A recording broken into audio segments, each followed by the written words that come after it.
नमस्कार विद्यार्थी मित्रांनो, आज आपण बघणार आहोत इयत्ता दुसरीच्या मराठी बालभारती पाठ्यपुस्तकातील पान क्रमांक 13वरील चौथा धडा अशी झाली फजिती. चला तर बघूया. चॅनलवर नवीन असाल तर सबस्क्राईब करायला विसरू नका. एक गाढव होते. त्याच्या पाठीवर मिठाचे ओझे होते. ते नदी ओलांडत होते. त्याचा पाय घसरला. ते पाण्यात पडले. त्याला लवकर उठता येईना. काही वेळाने ते उभे राहिले. पण गंमत झाली. त्याला ओझे हलके वाटले, कारण मीठ पाण्यात विरघळले होते. त्याला आनंद झाला. गाढवाने असे पुन्हा पुन्हा केले.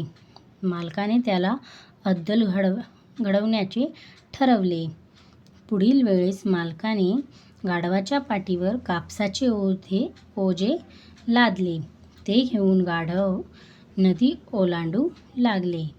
त्याला मागचे आठवले. पाण्यात पडले की ओझे हलके होते, म्हणून गाढव मुद्दाम पाण्यात पडले आणि उठू लागले. पण काय झाले? ओझे जास्तच जड वाटू लागले.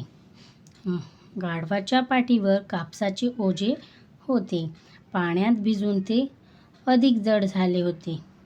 गाढव कसेबसे उभे राहिले, पण जड ओझे घेऊन त्याला चालता येईना. यावेळी मात्र गाढवाची फजिती झाली होती.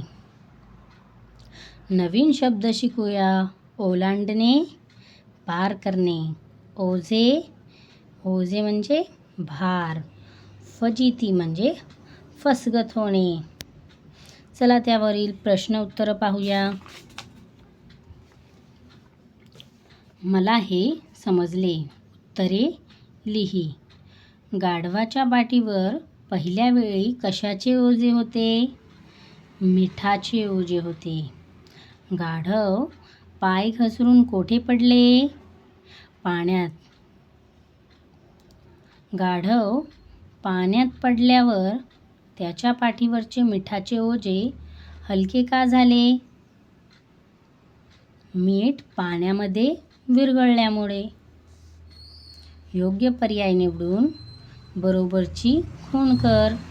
मीठ पाण्यात विरघळल्याने ओझे हलके झाले. ओझे काय झाले? हलके झाले का जड झाले? हलके झाले.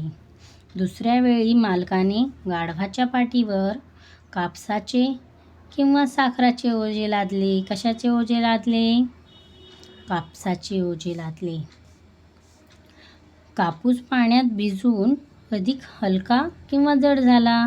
कसा झाला? जड झाला. हलका नाही झाला. काय झाला? जड झाला.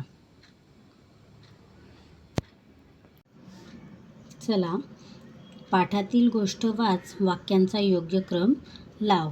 चला तर अगोदर कोणता वाक्य येईल याचा क्रम लावायचा आहे आपल्याला. अगोदर काय होईल? गाढव पाय घसरून पाण्यात पडले, हा पहिला. त्यानंतर काय झाले? मीठ पाण्यात विरघळल्याने ओझे हलके झाले, हा दुसरा. त्यानंतर काय झाले? गाढव मुद्दाम पाण्यात पडले. त्यानंतर काय झाले? गाढवाच्या पाठीवर त्यानंतर काय केले? गाढवाच्या पाठीवर ओझे दिले. 3 नंबरला हे येईल. त्यानंतर गाढव मुद्दाम पाण्यात पडले. पाण्यात भिजून ओझे अधिक जड झाले.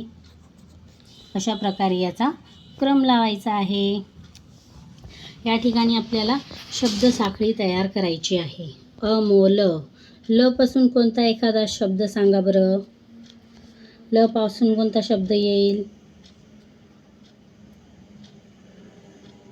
लहान. न पासून सांगा बरं. नथ.